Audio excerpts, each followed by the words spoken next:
الحمد لله وكفى وسلام على عباده الذين اصطفى. بعد الله من الشيطان الرجيم. بسم الله الرحمن الرحيم. فلنحيينه حياة طيبة. صدق الله مولانا العلي العظيم وصدق رسوله النبي الأمين ونحن على ذلك لمن الشاهدين والشاكرين والحمد لله رب العالمين. ذی وقار و ذی احتشام علماء کرام، مہمانان گرامی، بالخصوص سید نذیر حسین شاہ صاحب دامت برکاتہم العالیہ اور محترم مولانا الیاس ستاری صاحب اور عمائدین قوم، مکرم و معزز حاضرین محفل، آپ جانتے ہیں کہ اس وقت ہم سب اپنے مہربان و کرم فرما محترم جناب خضر حسن خان کے والد محترم و مکرم جناب خان غلام قادر خان صاحب اور ان کے بزرگوں کی سالانہ فاتحہ اور ایصال ثواب کی محفل میں حاضر ہیں، اور یقیناً خوش نصیب ہیں وہ لوگ کہ جب دنیا سے رخصت ہوں تو کوئی ان کو یاد کرنے والا ہو، ان کے لیے ایصال ثواب کا اہتمام کرنے والا ہو، ان کے لیے دعائے مغفرت کرنے والا ہو، رب کی بارگاہ میں رحمتوں کے نزول کی التجا کرنے والا ہو. یہ خوش نصیبی کی علامت ہے. ورنہ ظاہر ہے کہ دنیا میں لوگ آتے ہیں، وقت گزارتے ہیں، چلے جاتے ہیں، اور یہ دنیا بہت فراموش کرنے والی ہے، ہر ایک کو بھلا دیتی ہے. بہرحال میں خضر خان صاحب کو ہدیہ تبریک پیش کرتا ہوں کہ انہوں نے اپنے بزرگوں کے لیے یہ ایک رسم جاری کی ہے، اور یہ یقیناً سعادت مندی کی علامت ہے. میں معذرت خواہ ہوں، مجھے حاضری میں تاخیر ہوئی. صبح ملتان سے چلا، حاصل پور میں ایک دوست کی دکان کا کچھ افتتاح تھا، وہاں پہنچا. اب آپ کی خدمت میں حاضر ہوں. آپ سے اجازت پا کے میں کوٹ رادھا کشن جاؤں گا. اس سے پہلے بھائی پھیرو میں ایک محفل ہے، یہ آج کی مصروفیت بتا رہا ہوں. تو ایسے میں انسان کچھ آگے پیچھے وقت میں ہو جاتا ہے، اس کے لیے سوائے معذرت کی اور کیا کہوں. لیکن میرا خیال ہے کہ میں اس معذرت میں وقت ضائع نہ کروں، جو کچھ مجھے کہنا ہے آپ کی خدمت میں ان گزارشات پر اکتفا کروں.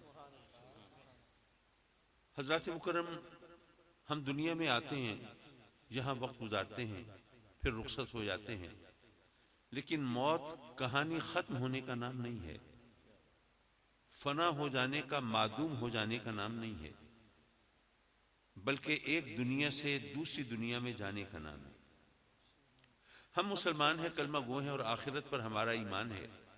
ہمیں پتہ ہے کہ اس دنیا کے بعد ایک اور دنیا ہے. یہاں بو رہے ہیں وہاں کاٹیں گے، یہاں کر رہے ہیں وہاں بھریں گے. گویا یوں کہیے کہ یہاں امتحان دے رہے ہیں اور وہاں نتیجہ پائیں گے. ہم تو مسلمان ہیں، اگر آخرت پر ہمارا ایمان نہ ہو ہم مسلمان نہیں ہو سکتے. لیکن یہ بات ممکن ہے کہ کچھ لوگوں کے لیے اجنبی ہو کہ دنیا کے ہر قابل ذکر مذہب میں آخرت کا تصور موجود ہے. اگر کرسچینٹی میں، عیسائیت میں، یہودیت میں اگر آخرت کا تصور ہے، یہ بات کو سمجھ میں آتی ہے. وہ اس لیے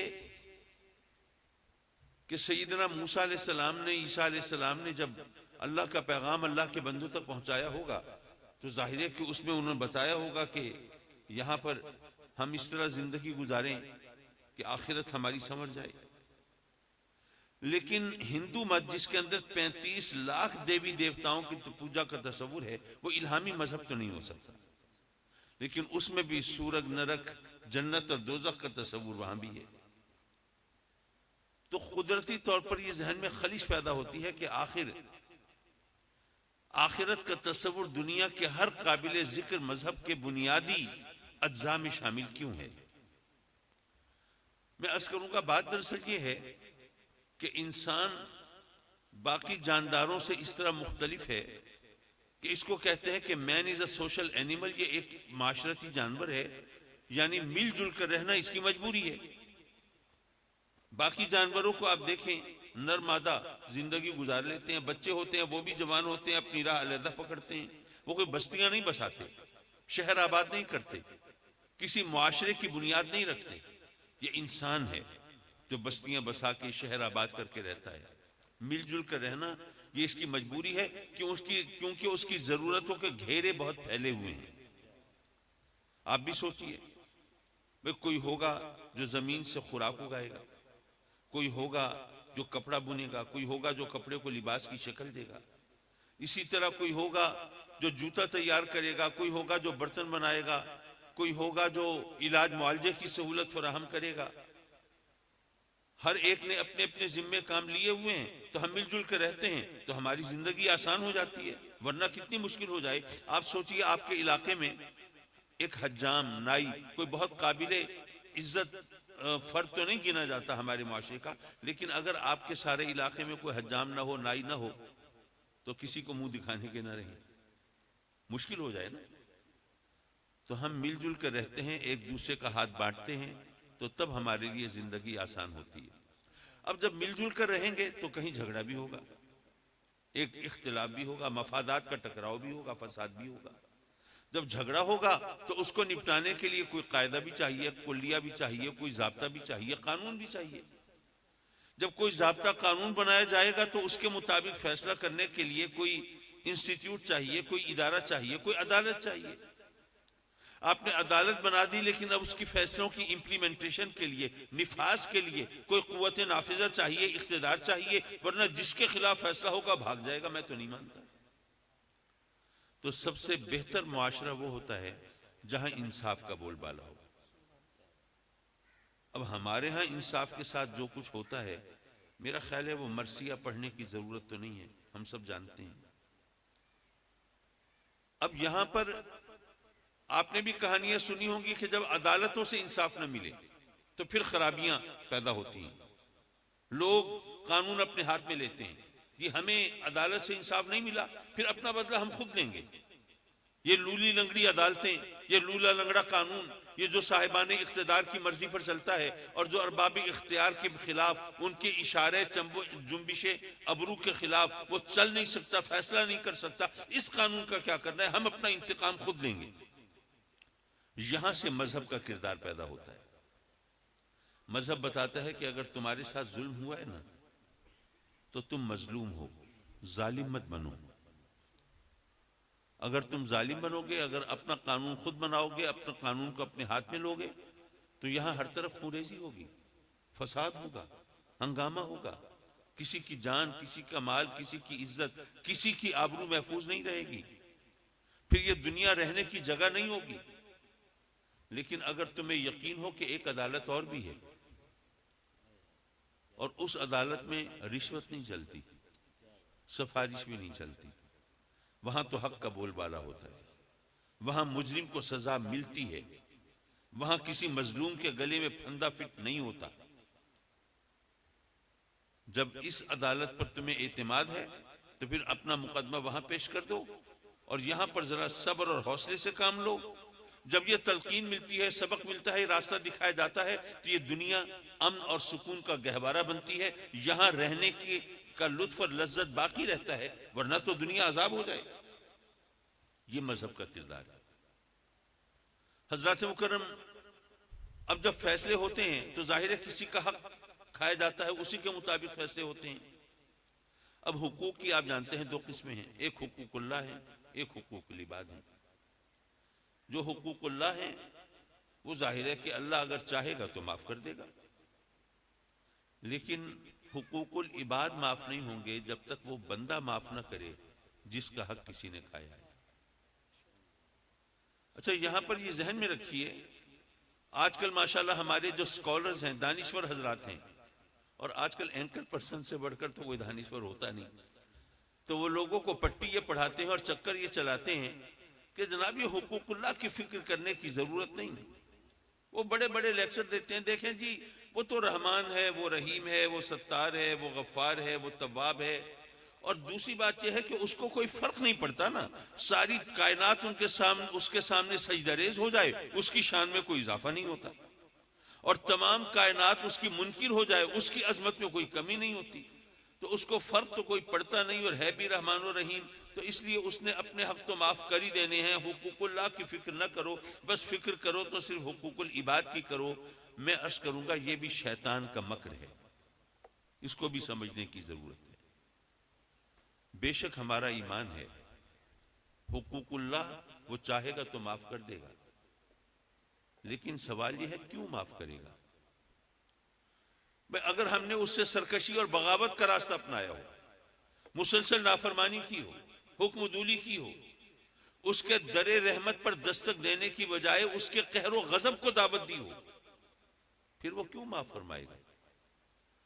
وہ معاف فرمائے گا اپنے حقوق اگر چاہے گا تو اس کی چاہت کے لیے ہمیں کچھ کرنا ہے نا. میں ذرا اس کی وضاحت سے پہلے دو سوال اٹھا لوں جس کا ایک مسلمان کے ذہن میں ضرور خلش ہوگی، کسک ہوگی، کہ جناب جب اس عدالت کے اندر ظالم کو سزا مل کے رہے گی اور مظلوم کے گلے میں پھندا فٹ نہیں ہوگا اور کوئی سفارش اور کوئی رشوت نہیں چلے گی، تو یہ مولوی جو ہمیں کہتے ہیں کہ استغفار کرو، اللہ سے توبہ کرو، معافی مانگو، پھر اس کی کیا تک ہے؟ پھر تو مجرم کو سزا ملے گی. جب ملے گی تو پھر ہم استغفار کریں نہ کریں اس سے کیا فرق پڑتا ہے؟ دوسرا سوال یہ پیدا ہوتا ہے کہ جب وہاں مجرم کو سزا مل کے رہے گی تو پھر آقا کریم صلی اللہ علیہ وسلم کی شفاعت کا مفہوم کیا ہے؟ پھر یہ ہم کیوں کہتے ہیں وہ شفیع المذنبین ہیں، وہ شافع محسن ہیں، ہمیں ان کی شفاعت پر بھروسہ ہے، بس سرکار کی شفاعت ہوگی تو بخشے جائیں گے. وہاں تو مجرم کو سزا ملنی ہے لازمن، تو پھر شفاعت کا مفہوم کیا ہے؟ یہ دو سوال ایسے ہیں جن کا جواب ملنا چاہیے. تو میں عرض کر رہا تھا کہ رب کائنات سے اگر ہم نے ہمیشہ سرکشی کی ہو، ہمارے دل میں خدا کا خوف پیدا نہ ہوا ہو، آنکھوں سے اشک ندامت ٹپکے نہ ہو، پیشانی پر شرمندگی کا پسینہ آیا نہ ہو، ہم نے کبھی اس کے رحمت کا تقاضا کیا نہ ہو، ہمیشہ قہر و غضب کو دعوت دی ہو، پھر وہ کیوں معاف فرمائے گا؟ وہ معاف فرمائے گا اپنے حقوق اگر چاہے گا. تو اگر ہم نے ہمارے دل میں خدا کا خوف پیدا ہوا ہوگا، ہم نے اس سے توبہ کی ہوگی، معافی مانگی ہوگی، اپنے کیے پر ندامت کا اظہار کیا ہوگا، ہمارے دلوں میں خدا کا خوف پیدا ہوا ہوگا، ہم نے اس کے در رحمت پر دستک دی ہوگی، اس کی چوکھٹ پر جبی شائی کی ہوگی، تبھی وہ معاف فرمائے گا نا. تو اسی کو استغفار کہتے ہیں. جو علماء کہتے ہیں توبہ کرو، وہ یہی ہے نا. لیکن یہ ذہن میں رکھیے کہ اللہ تو اپنے حقوق چاہے گا تو معاف فرما دے گا، لیکن ایک بات اس نے ہمیں پہلے بتا دی ہے کہ میرا ایک حق ایسا ہے جو معاف نہیں ہوگا. وہ کیا؟ اگر کسی نے میرے ساتھ شرک کیا، میری ذات و صفات میں کسی کو شریک ٹھہرایا، تو اس کے لیے کوئی معافی نہیں. باقی اگر تم سے کہیں نمازوں میں کوتاہی ہو گئی، کہیں روزوں میں لغزش ہو گئی، کہیں میری حمد و تسبیح میں تم پیچھے رہ گئے، عبادت و ریاضت میں کوئی خلل پڑ گیا، کہیں شیطان کے وسوسوں کا شکار ہو گئے، تو مجھ سے معافی مانگو کہ میں کرم فرماؤں گا. لیکن حقوق العباد معاف نہیں ہوں گے جب تک کہ وہ بندہ معاف نہ کرے جس کا حق اس نے مارا تھا. یہ ذہن میں رہے. حضرات وقت مکرم یہاں دنیا میں صاحبان اقتدار و اختیار وہ سوچتے ہیں کہ جناب اگر یہ کمی کمینے ہیں، ان کی اوقات اور حیثیت کیا ہے، اگر ان کی رقم دبالی ہے، زمین ہتھیالی ہے، یا اگر عورت بھگالی ہے تو کیا فرق پڑتا ہے؟ یہ چیختے رہیں، چلاتے رہیں، درخواستیں دیتے رہیں اور جناب جا کے میرے خلاف فریادیں کرتے رہیں، ان کی کون سنے گا؟ ہمارے ڈیرے پر تو پولیس بھی نہیں آ سکتی، اور باب اقتدار بھی ہماری خوشنودی کے طلبگار ہوتے ہیں. ان کی کیا اوقات ہے؟ ان کی اوقات اس عدالت میں پتہ چلے گی جہاں پر ہمیں بتایا گیا ہے کہ جب تک وہ معاف نہ کرے جس کا حق ہم نے کھایا ہے تب تک معافی نہیں ملے گی. اور سوال یہ ہے وہ معاف کیوں کریں گے؟ ہم نے کوئی مروت چھوڑی ہوگی تو معاف کریں گے نا، کوئی ایسا رشتہ قائم کیا ہوگا تو معاف کریں گے نا، ان سے کوئی محبت، کوئی تعلق استوار کیا ہوگا تو معاف کریں گے نا. لیکن بہرحال معافی تبھی ملے گی جس کا حق مارا ہو. اچھا ایسا بھی تو ہو سکتا ہے اللہ کا کوئی محبوب بندہ ہو، انسان ہے نا، خطا کا پتلا ہے، اب اللہ کے محبوب بندے جان بوجھ کر تو کسی کا حق نہیں ماریں گے، لیکن اس سے خطا تو ہو سکتی ہے نا، وہ کسی چیز کو اپنا حق سمجھتا ہو، مس کیلکولیشن ہو گئی ہو، اس نے غلط کنکلیوڈ کیا ہو، وہ کسی چیز کو اپنا حق سمجھ رہا ہو لیکن وہ حقیقتاً اس کا حق نہ ہو، تو اب اس نے تو اپنا حق سمجھ کے کھا لیا لیکن اس کا حق تھا تو نہیں، کسی دوسرے کا حق کھا لیا، اب کیا ہوگا؟ تو رب کائنات نے جو قاعدہ قانون بنایا ہے وہ خود معاف نہیں فرمائے گا، وہ قاعدے کو خود نہیں توڑے گا، حالانکہ قادر مطلق ہے، جو چاہے سو کرے، لیکن نہیں، اس کی معافی کے لیے بھی وہ کیا کرے گا؟ جس کا حق اس کے ذمے ہے اس کو بلائے گا اور فرمائے گا میرے اس بندے کے ذمے تیرا ایک حق ہے، اگر تو یہ اپنا ایک حق میرے اس بندے کو معاف کر دے تو مجھ رب کائنات کے جتنے حقوق تیرے ذمے بنتے ہیں میں سب تجھے معاف کرتا ہوں۔ وہ بندہ تو یوں کہیے خوشی سے ناچنے لگے گا کہ مولا یہ مجھ سے اتنی خطائیں ہوئی، اتنی لغزشیں ہوئی، اتنے گناہ ہوئے، اتنی نافرمانیاں کی، میں گناہوں کی دلدل میں دھنسا رہا، مولا وہ تمام تو اپنے حقوق اگر مجھے اس ایک حق معاف کرنے کے سلے میں معاف فرماتا ہے، مجھے تو یہ سودا دل و جان سے منظور ہے۔ جیسے ہی وہ اس پر اپنی کنسنٹ دے گا، اپنی رضامندی کا اظہار کرے گا، تو ادھر سے اس کا حق معاف ہو جائے گا اور ادھر سے رب کائنات اپنے تمام حقوق اس کو معاف فرما دے گا۔ اچھا، یہاں پر ایک سبق یہ ملا کہ جو اللہ والے ہوتے ہیں وہ کسی کے ساتھ ظلم نہیں کرتے، زیادتی نہیں کرتے، لیکن اگر بھول چوک میں کسی کے ساتھ اگر ہو جائے ان کے ہاتھ سے زیادتی تو یہ بھی ان کے لیے گویا اللہ کی رحمت کے نزول کا بہانہ بن جاتا ہے۔ حضرات مکرم، دوسرا جو سوال تھا کہ آقا کریم صلی اللہ علیہ وسلم کی شفاعت کا مفہوم کیا ہے، تو وہ بھی یہاں پر جواب ملا کہ پہلی بات تو یہ ہے کہ آقا کریم صلی اللہ علیہ وسلم شفاعت فرمائیں گے حقوق اللہ کے بارے میں، تو رب کائنات اپنے محبوب کی شفاعت کو رد نہیں فرمائے گا، اپنے حقوق اپنے محبوب کے کہنے پر معاف فرما دے گا، لیکن جو حقوق العباد ہیں وہ اس طرح معاف نہیں ہوں گے۔ تو اگر آقا کریم شفاعت فرمائیں گے تو ان کی معافی کے لیے وہی راستہ اختیار فرمائے گا جو میں نے ابھی عرض کیا کہ اس بندے سے معافی دلوائے گا جس بندے کا حق ان کے ذمہ ہوگا، خود معاف نہیں فرمائے گا۔ یہاں پر صرف ایک حدیث مبارکہ، اس کی روشنی میں ایک آدھ بات، ایک آدھ نصیحت، تاکہ محفل اپنے اختتام کو پہنچے۔ میرے آقا کریم صلی اللہ علیہ وسلم نے فرمایا اپنے صحابہ کرام سے، تمہیں پتہ ہے غریب مفلس کسے کہتے ہیں؟ اچھا، یہ ذہن میں رہے کہ چند ایک صحابہ کے سوا، حضرت بلال حبشی ہو گئے، حضرت صہیب رومی ہو گئے، حضرت سلمان فارسی ہو گئے، چند ایک صحابہ کے سوا باقی تمام صحابی تو عرب ہیں نا، اور یہ بھی آپ جانتے ہوں گے کہ عرب لوگ وہ تھے جن کو اپنے زبان و بیان پر، عبور پر ان کو اپنا فخر تھا، غرور تھا، وہ باقی دنیا کو عجم کہتے تھے، گنگی ہے، یہ زبان کی ڈیلیکیسیز، نزاکتیں، لطافتیں، باریکیاں یہ تو ہم جانتے ہیں، ہمیں پتہ ہے زبان سے کیا کام لینا چاہیے۔ تو وہ لوگ جو اپنی زبان دانی پر فخر کرتے ہوں، غرور کرتے ہوں، ان سے کوئی پوچھے تمہیں اس لفظ کا مطلب پتہ ہے، کتنا عجیب لگتا ہے نا۔ لیکن وہ صحابہ کرام جانتے ہیں کہ آقا کریم صلی اللہ علیہ وسلم صرف ایک لفظ کا مطلب نہیں پوچھ رہے بلکہ کچھ سبق سکھا رہے ہیں۔ عرض کرتے ہیں آقا آپ فرمائیے۔ میرے آقا کریم فرماتے ہیں کہ جب قیامت کا دن ہوگا، محشر برپا ہوگا اور ہم سب کو قبروں سے اٹھایا جائے گا۔ آپ کو پتہ ہے نا، قیامت کے دن ہم سب قبروں سے اٹھائے جائیں گے اور پھر نہ ہاتھوں میں نامہ اعمال دیا جائے گا، کسی کے سیدھے ہاتھ میں، کسی کے الٹے ہاتھ میں۔ یہ خوف کا مقام ہے۔ جس کے سیدھے ہاتھ میں دیا جائے گا یہ اس کے لیے نوید ہوگی، خوشخبری ہوگی، اللہ کی طرف سے مغفرت کی، رحمت کی، بخشش کی، جنت کی، اور جس کے الٹے ہاتھ میں دیا جائے گا یہ اس کے لیے وعید ہوگی، بدخبری ہوگی، اللہ کے قہر کی، غضب کی، عذاب کی، جہنم کی۔ اچھا، یہاں پر نصیحت کے طور پر ایک بات میں کہہ دیا کرتا ہوں، کیا پتہ کس کو فائدہ ہو جائے اس سے۔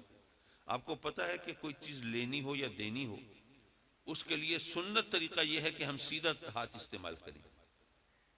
اگر ہم آقا کریم صلی اللہ علیہ وسلم کی سنتوں پر عمل کرنے کے عادی ہوں تو کیا خبر شاید ایسا ہو، میں کوئی فتویٰ نہیں دے رہا، میں صرف ایک امکانی بات کر رہا ہوں، ممکن ہے ایسا ہو جائے کہ فرشتے آئیں نا نامہ اعمال دینے تو ہماری عادت ہو ہم عادتاً سیدھا ہاتھ بڑھا دیں اور فرشتے سیدھے ہی ہاتھ میں نامہ اعمال تھما دیں، اور آقا کریم صلی اللہ علیہ وسلم کی ایک سنت پر عمل کے صدقے میں وہاں قیامت کے دن کوئی مغفرت کی بخشش کی کوئی صورت بن جائے، کیا پتہ ایسا ہوگا۔ نامہ اعمال تھمایا جائے گا، پھر ایکسپلینیشن کال ہوگی، جواب طلبی ہوگی، پوچھا جائے گا ہاں بھی بتا تو نے جرم کیوں کیا، یہ رب کی نافرمانی کیوں کی، حکم دولی کیوں کی۔ اچھا ہم میں سے ماشاءاللہ کچھ لوگ ایسے ہوں گے جو میدان محشر میں قیامت کے دن وہاں بھی داؤ لگانے کی کوشش کریں گے، مکر جائیں گے، چٹا انکار، مولا میں نے یہ گناہ کیا ہی نہیں کیا۔ بھئی کمال ہے، سارا ریکارڈ موجود ہے، یہ نامہ اعمال لکھا ہوا ہے نا، سب ایک ایک چیز تو اس میں موجود ہے، تو کہتا ہے میں نے نہیں کیا۔ تو جیسے وہ غالب کا مشہور شعر ہے کہ پکڑے جاتے ہیں فرشتوں کے لکھے پر ناحق، پکڑے جاتے ہیں فرشتوں کے لکھے پر ناحق، آدمی اپنا کوئی تادم تحریر بھی تھا۔ مولا یہ نامہ اعمال تو فرشتوں نے کمپائل کیا تھا نا، جب وہ اس میں ہمارے اعمال درج کر رہے تھے تو کوئی ہمارا بندہ تھا ذرا کراس چیک کرنے کے لیے، نگرانی کے لیے، کوئی ڈنڈی تو نہیں مار رہے، کوئی غلط انٹری تو نہیں ڈال رہے، کوئی چکر تو نہیں چلا رہے۔ مولا نہیں میں کیا، میں نے یہ کام، یہ فرشتوں نے کوئی گڑبڑ کی ہے۔ پھر کیا ہوگا؟ جنہوں نے سورہ یاسین ترجمے کے ساتھ پڑھی ہے وہ جانتے ہیں، الیوم نختم علی افواہہم، وہ دن وہ ہوگا جب ہمارے منہوں پر مہریں لگا دی جائیں گی اور ہمارے جسم کے اعضاء کو زبان ملے گی، ہاتھ گواہی دیں گے۔ مولا نامہ اعمال میں سچ لکھا ہے، یہ ظلم، یہ جرم، یہ گناہ اس نے ہمارے ذریعے سے کیا تھا، ٹانگیں گواہی دیں گی، مولا ہمارے ساتھ تو چل کے گیا تھا یہ گناہ کرنے کے لیے، آنکھیں گواہی دیں گی، مولا ہم سے بھی مدد لی تھی، اور عریانی فحاشی بے حیائی کے مناظر تو دیکھا ہی ہمارے ذریعے سے کیا کرتا تھا۔ یارو سوچئے کیسا کڑا وقت ہوگا، کیسا مشکل کا سماں ہوگا۔ یہاں دنیا میں ہم اپنے اثر رسوخ کو استعمال کر کے اپنے خلاف گواہوں کو چپ کرا دیں، کسی کو لالچ سے، کسی کو خوف سے، اور کوئی داؤ نہ چلے تو ہمیشہ کے لیے زبان بندی کے احکام صادر کر دیں۔ ہوتا ہے شب و روز تماشا میرے آگے، لیکن کبھی موقع ملے تو ان کو کہنا کہ یہاں تو اس طرح اپنے خلاف کیس نہیں چلنے دیتے، وہاں کیا کرو گے جہاں اپنے ہاتھ پاؤں اپنے خلاف گواہی دے رہے ہوں گے۔ اچھا یہاں پر ایک بات اور بتاتا چلوں، ایک صاحب نے ایک بات کی، اس سے اندازہ ہوتا ہے کہ انسان کا ذہن کہاں کہاں مار کرتا ہے۔ ایک دوست بیٹھے تھے اسی طرح محفل میں یہی کچھ بیان کر رہا تھا، تو انہوں نے، وہ بیرسٹر ایٹ لا تھے، قانون کی سب سے بڑی ڈگری کے ہولڈر، تو انہوں نے کہا کہ قاضی صاحب ذرا یہ بتا دیجئے کہ جو ہاتھ پاؤں گواہی دیں گے یہ اللہ کے حکم سے بولیں گے، اس کی مرضی سے بولیں گے؟ میں نے کہا ظاہر ہے اسی کی مرضی سے، اسی کے حکم سے بولیں گے۔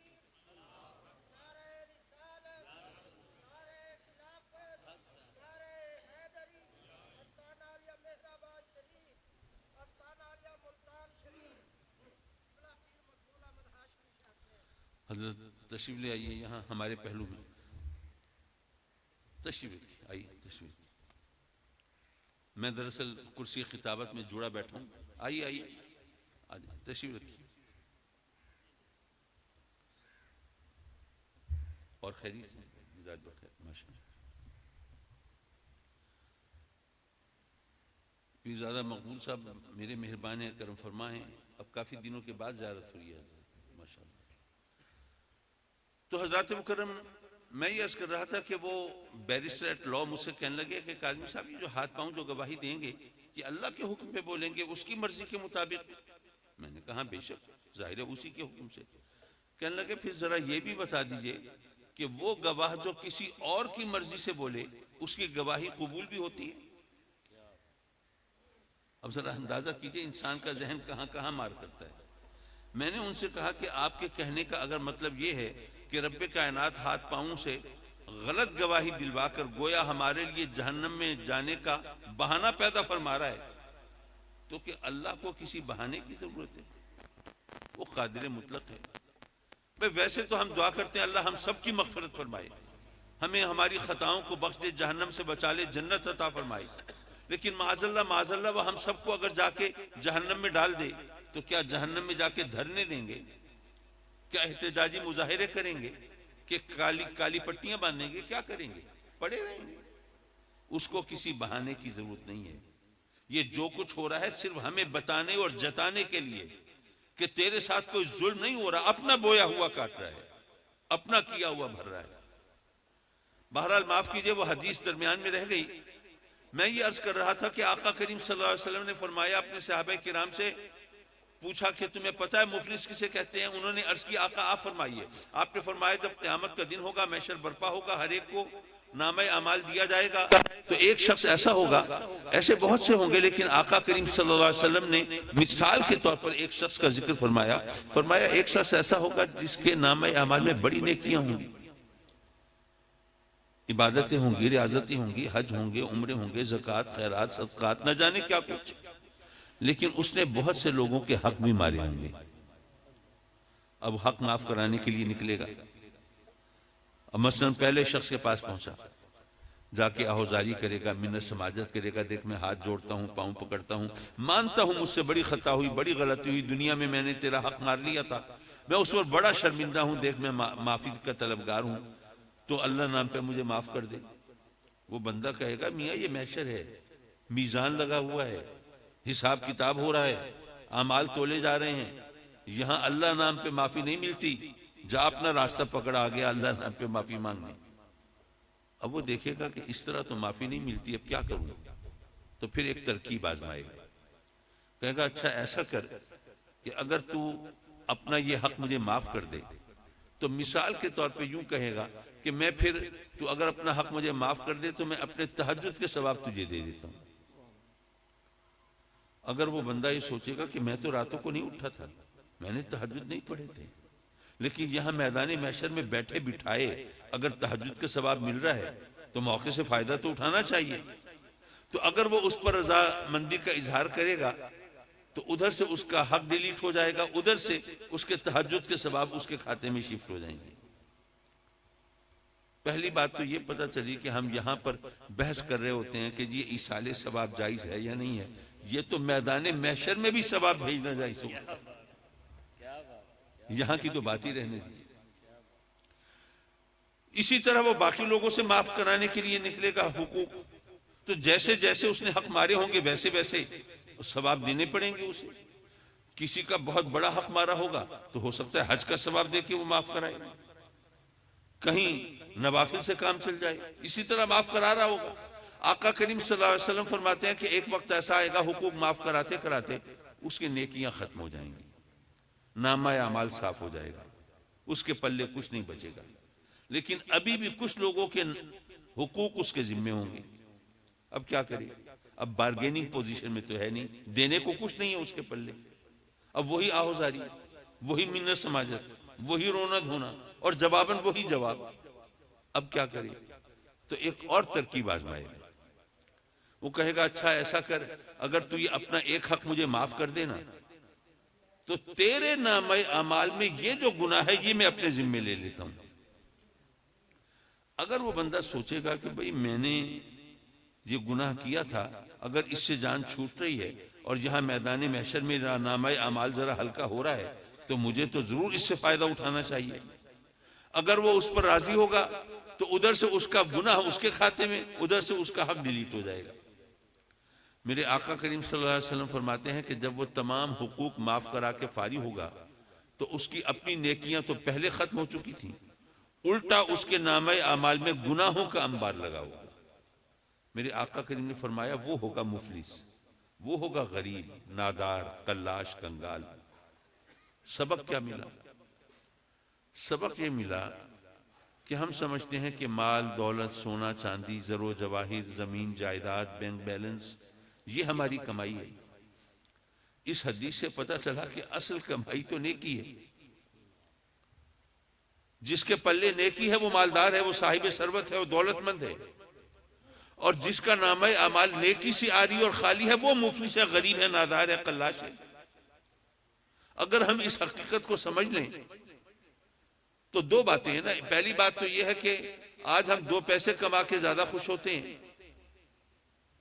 سردی کا موسم ہو، کڑاکے کی سردی پڑ رہی ہو، آپ کی دکان ہے، رات اترنے لگی، اندھیرا پھیلنے لگا، آس پاس دکانداروں نے دکانیں بند کرنا شروع کی، آپ نے سوچا کہ بھئی سردی تو بہت ہے لیکن اب یہ لوگ دکانیں بند کر کے جا رہے ہیں، اگر میں ذرا ہمت کروں، کوئی بکل شکل مار کے، کوئی انگیٹھی تاپ کے بیٹھا رہوں تو اب جو گاہک آئے گا وہ تو میرے پاس آئے گا، تو چلو 2 پیسے زیادہ کما لوں گا۔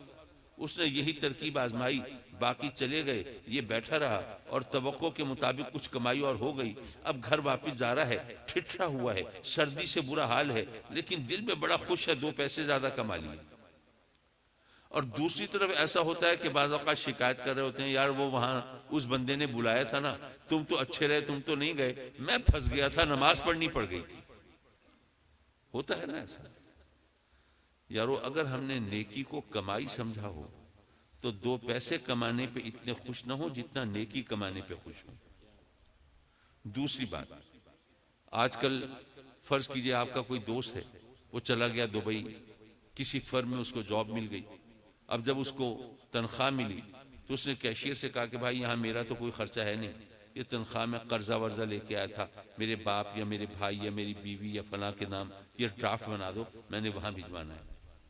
اگر وہ کیشیئر کہے کہ جناب یہ کیسے ہو سکتا ہے، بھئی جاب تو آپ کرتے ہیں نا، خون پسینہ تو آپ جلاتے ہیں نا، دن رات تو آپ ایک کرتے ہیں، محنت مزدوری آپ کرتے ہیں، تو تنخواہ آپ کو مل سکتی ہے، کسی کو بھیج نہیں سکتے آپ تو اس کے گلے پڑ جائیں گے۔ بھئی میری تنخواہ ہے نا، میں جس کو دوں، تجھے کیا تکلیف ہے؟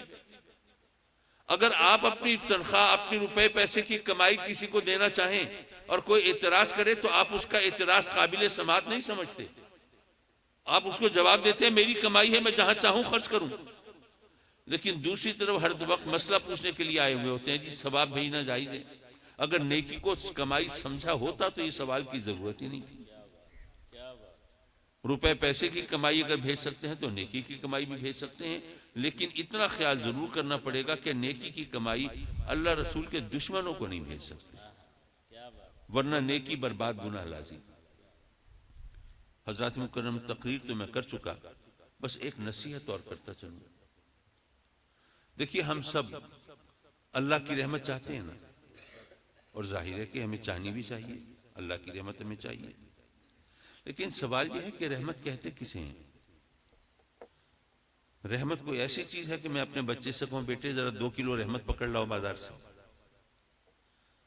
بھئی جب ہم رب کی بارگاہ میں عرض کرتے ہیں، آنسو بہا کے جھولیاں پھیلا کے کہتے ہیں مولا اپنی رحمتوں سے ہماری جھولیاں بھر دے، اپنی رحمتوں سے ہمیں سرفراز فرما دے، تو رحمت کا لفظ زبان سے بولتے ہوئے ہمارے ذہن میں رحمت کا کوئی نہ کوئی تصور تو ہوتا ہوگا نا۔ تو ہم جب اللہ سے رحمت مانگتے ہیں تو کیا مانگ رہے ہوتے ہیں؟ میں اللہ والوں کی بات نہیں کرتا، وہ ان کی اور رب کا معاملہ ہے، مجھے درمیان میں ٹانگ نہیں اڑانی چاہیے۔ میں تو اپنے جیسے گناہگاروں کی بات کروں کہ جب ہم اللہ سے رحمت مانگتے ہیں ہمارے ذہن میں کیا ہوتا ہے؟ مال، دولت، زمین، جائیداد، گھر والی، اولاد، صحت، عافیت، عہدہ، منصب، ترقی، طاقت، اختیار، نام و نمود، شہرت، یہی چیزیں مانگ رہے ہوتے ہیں نا ہم۔ اور مزے کی بات یہ ہے کہ جتنی چیزوں کا بھی میں نے ذکر کیا ہے ان سب کا تعلق اس دنیا سے ہے، آخرت سے نہیں ہے۔ یعنی ہم نے اللہ کی رحمت کو اس دنیا تک محدود کر دیا ہے، حالانکہ اس دنیا میں ہمیں کتنا رہنا ہے اور آخرت میں کتنا رہنا ہے، ذرا وہ کمپیریزن بھی دیکھ لیجئے۔ لیکن سوال اپنی جگہ برقرار رہا کہ اصل میں رحمت ہے کیا؟ رحمت کسے کہتے ہیں؟ حضرات مکرم، آپ سب اللہ کے فضل و کرم سے کلمہ گو ہیں، مسلمان ہیں، اور میرا ایمان ہے کہ آپ سب مانتے ہوں گے کہ آقا کریم حضور علیہ السلام مجسم رحمت ہیں، مانتے ہیں نا؟ میری معلومات کے مطابق آج تک کوئی بھی شخص اس کا کسی بھی فرقے سے تعلق ہو، اگر وہ مسلمان ہونے کا دعویٰ کرتا ہے تو آقا کریم کے مجسم رحمت ہونے کا انکار آج تک کسی نے نہیں کیا۔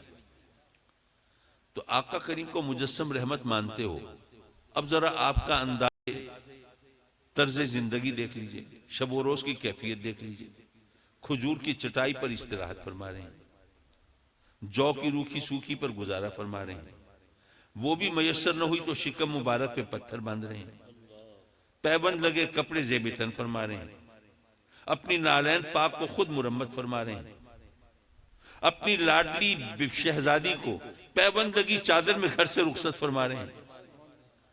یارو ہم نے ذہن میں رحمت کا جس حوالے سے تصور رکھا ہے وہ تمام حوالے اکٹھے کر لیجئے، بظاہر آقا کریم کی حیات طیبہ میں ان کی کوئی رمق، کوئی حیثیت نظر نہیں آتی، اور مانتے ہیں وہ آقا کریم مجسم رحمت ہے.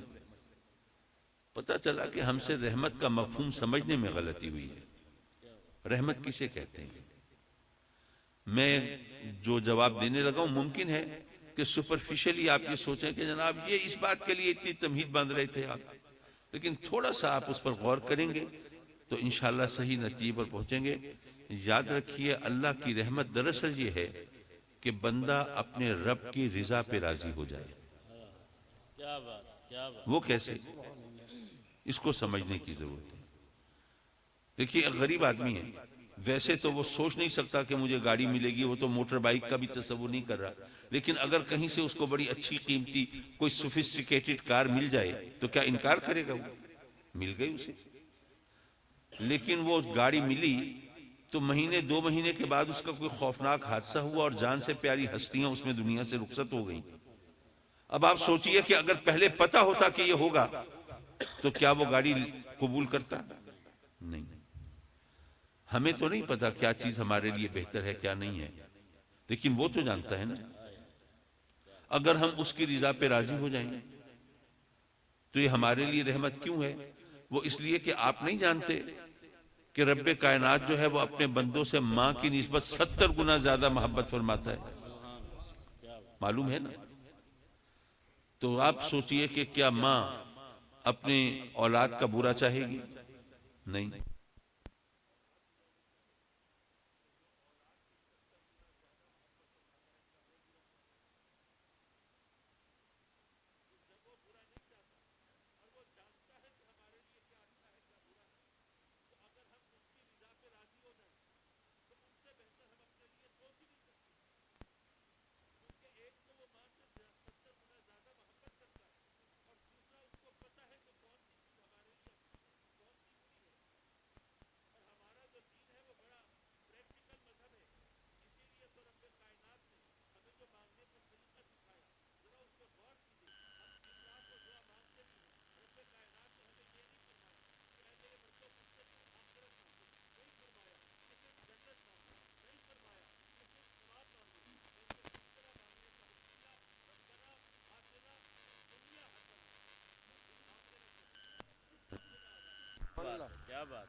اے میرے بندو مجھ سے دنیا بھی مانگو اور آخرت بھی مانگو، لیکن تمہیں تو نہیں پتا کہ دنیا میں تمہارے لیے کیا اچھا ہے، آخرت میں تمہارے لیے کیا اچھا ہے. تو میری بارگاہ میں عرض کرو نا، مجھ سے لو لگاؤ نا، میری بارگاہ میں سجدہ ریز ہو کے کہو کہ مولا میں تو نہیں جانتا پر تو جانتا ہے نا، تو جو دنیا میں یہاں میرے لیے اچھا ہے وہ یہاں عطا فرما دے، اور جو وہاں اچھا ہے وہ وہاں عطا فرما دے. تو اگر ہم اپنے رب کی رضا پہ راضی ہو جائیں تو اس سے بہتر راستہ ہمارے لیے اور کوئی نہیں ہو سکتا. تو ہم بھی اس کی بارگاہ میں عرض کرتے ہیں کہ مولا تو سب کچھ جانتا ہے، ہمارے حال کو بھی، ہمارے ضرورتوں کو بھی، میرے مولا ہماری خواہشوں کو بھی، جو ہونا ہے وہ بھی اور جو ہمارے لیے مفید ہے وہ بھی. تو مولا ہم تیری بارگاہ میں عرض کرتے ہیں. اور ایک بات مزید عرض کر دوں، ویسے تو ختم شریف کا سامان آ گیا، لیکن چلیے ایک بات زبان پہ آئی ہے تو وہ کہتا چلوں، کیونکہ ہم میں سے بہت سے لوگ ہیں جو رب کی بارگاہ میں شکووں شکایتوں کے دفتر کھولے بیٹھے رہتے ہیں. مولا وہ جو کافر ہیں ان کو تو بڑا نوازا ہے تو نے، بڑا مال ہے، بڑی دولت ہے ان کے پاس، کیا جناب عیش و عشرت کی زندگی گزارتے ہیں. ہمارے یہاں پہ نوجوانوں کو اگر کافروں کے ملک کا ویزا آج مل جائے تو ایک بھی نہ بچے، یہاں پہ سب فلائی کر جائیں، امریکہ میں، یورپ میں، آسٹریلیا میں، جاپان میں، سب وہاں پہنچ جائیں، کوئی بھی یہاں نہ ٹھہرے. تو مولا وہ وہاں پر وہ کیوں جاتے ہیں؟ کہتے ہیں وہاں خوشحالی ہے، وہاں تنخواہیں اچھی ہیں، وہاں اجرت اچھی ملتی ہے، وہاں ظلم نہیں ہے، وہاں حق تلفی نہیں ہوتی. تو مولا یہاں پر تو غربت ہے، یہاں بے روزگاری ہے، یہاں مہنگائی ہے، یہاں پر لوگ فاقوں سے مر جاتے ہیں. اچھا حضرت یہ ایک بڑا نقطہ آیا میرے ذہن میں، وہ عرض کرتا چلوں. پنجاب یونیورسٹی میں ایک دفعہ میں بلایا ہوا تھا، تو وہاں پر ایک صاحب نے، ایک پروفیسر صاحب نے، وہ بڑا تیکھے انداز میں ایک اعتراض کیا کہ آپ کہتے ہیں جی روزی رزق تو اللہ کے ذمہ ہے، آپ اس کی فکر کیوں کرتے ہیں؟ ہم نے تو لوگوں کو فاقوں سے مرتے ہوئے بھی دیکھا ہے. اب بات تو ٹھیک ہے، لوگ فاقے سے مر جاتے ہیں. اب سچی بات یہ ہے کہ یہ بات سن کے وہاں پر جتنے لوگ تھے ہل گئے کہ روزی رزق کا ذمہ تو اللہ نے لیا ہے، اور ہم دیکھتے ہیں کہ لوگ فاقوں سے مر بھی جاتے ہیں. ممکن ہے آپ بھی یہاں کچھ کشمکش کا شکار ہو گئے ہوں کہ یہ تو بڑی عجیب بات ہو گئی۔ بہرحال میں نے جو جواب دیا وہ آپ کی خدمت میں عرض کرتا ہوں، اللہ کرے آپ کا ذہن قبول کر لے۔ میں نے ان سے کہا کہ بھائی یہ بتائیے، موت تو ہر ایک کو آنی ہے نا، کوئی ہمیشہ تو نہیں رہے گا۔ موت آنے کے طریقے مختلف ہو سکتے ہیں، کوئی بیماری سے مر گیا، کوئی کسی حادثے کا شکار ہو کے مر گیا، کوئی کسی کے ہاتھوں قتل ہو کے مر گیا، کوئی فاقوں سے مر گیا۔ موت کے طریقے مختلف ہو سکتے ہیں، لیکن مجھے یہ بتائیے کہ کوئی ایک شخص مرا ہے، وہ کھرب پتی تھا، بینک بیلنس اس کا بے تحاشا تھا، اس کے گھر کے اندر بھی خوراک کا، راشن کا بڑا ذخیرہ تھا، سب کچھ تھا، لیکن یہ بتائیے کہ جو شخص مرا ہے ابھی اس کا رزق دنیا میں تھا تو مر گیا ہے، یا اللہ نے اٹھا لیا تھا تب مرا ہے؟ موت تو تبھی آئی ہے نا جب اس کا رزق ختم ہو گیا، جو رب کائنات نے اس کا رزق مقرر کیا تھا وہ ختم ہوا تبھی مرا ہے نا۔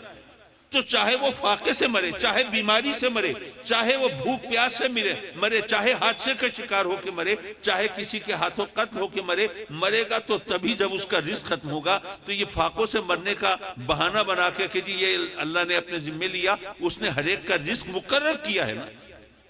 اگر اس پر یقین ہے تو پھر اعتراض نہیں ہوتا۔ معاف کیجئے، جو میں بات کہہ رہا تھا وہ پھر لمبی ہو گئی، اس کے لیے معذرت۔ میں یہ عرض کر رہا تھا کہ ہم رب کی بارگاہ میں شکایت کر رہے ہوتے ہیں، مولا وہ ان کے پاس اتنا ہے، ہم غریب ہیں، ہم لاچار ہیں، ترستی اور سسکتی ہوئی زندگی گزار رہے ہیں۔ دیکھیے، ہر شخص کو جو کچھ بھی رب کائنات عطا فرماتا ہے اس کا ہمیں حساب دینا ہے رب کی بارگاہ میں۔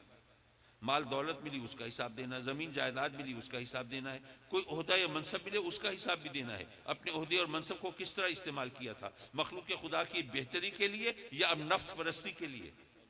اگر اولاد ملی ہے اس کا حساب بھی دینا ہے کہ اپنے بچوں کی پرورش کی تھی تو رزق حلال پہ پالا تھا، کیا انہیں ایک اچھا پکا سچا مسلمان بنایا تھا، یا دنیا میں ان کی خواہشیں پوری کرنے کے لیے اور ان کے عللے تللے پورے کرنے کے لیے تم نے حرام کی طرف ہاتھ بڑھا دیا تھا؟ ہر چیز کا حساب تو دینا ہے۔ اچھا فرض کیجئے میں آپ میں سے 2 حضرات کو زحمت دیتا ہوں، ایک کو 1000 روپے دوں، دوسرے کو 10 لاکھ روپے دوں، 4-6 مہینے کے بعد دوبارہ آؤں، پھر بلاؤں، ہاں بھئی بتاؤ، آپ کو میں نے 1000 روپے دیے تھے، آپ نے کہاں خرچ کیے؟ آپ کو 10 لاکھ دیے تھے، آپ بتائیں آپ نے کہاں لگائے؟ کیا خیال ہے کس کے لیے حساب دینا آسان ہوگا؟ 1000 روپے تو آج کل حساب کتاب میں آتے ہی نہیں، بہت آسان ہوگا اس کے لیے۔ یارو کیا پتا، میں فتویٰ نہیں دے رہا، میں ایک امکانی بات کر رہا ہوں، کیا پتا اسی محفل میں کچھ لوگ ایسے ہوں جو غربت کے ہاتھوں تنگ ہوں، پریشان ہوں، رب کی بارگاہ میں شکوے بھی کرتے ہوں، لیکن رب کائنات گویا یہ فرماتا ہو کہ مجھے پتا ہے یہ بندہ جو ہے یہ تنگ ہے، پریشان ہے، شکایتیں کرتا ہے، لیکن اگر میں نے اس کو رزق زیادہ دے دیا نا، بھئی یہ تنگی ترشی میں وقت گزار لے، یہ اس کے لیے بہتر ہے، ورنہ میں نے اس کو مال زیادہ دے دیا، اس کی آخرت خراب ہو جائے گی، اس کے لیے حساب دینا مشکل ہو جائے گا۔ کیا پتا کچھ لوگ ایسے ہوں جن کی غربت بھی در حقیقت ان کے لیے رحمت ہو۔ اسی لیے میں عرض کر رہا تھا کہ بندے کے لیے اصل رحمت یہ ہے کہ وہ اپنے رب کی رضا پہ راضی ہو جائے۔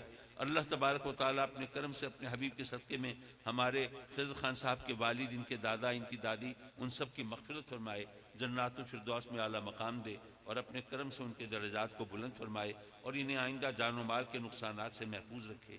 وآخر دعوانا ان الحمدللہ رب العالمین۔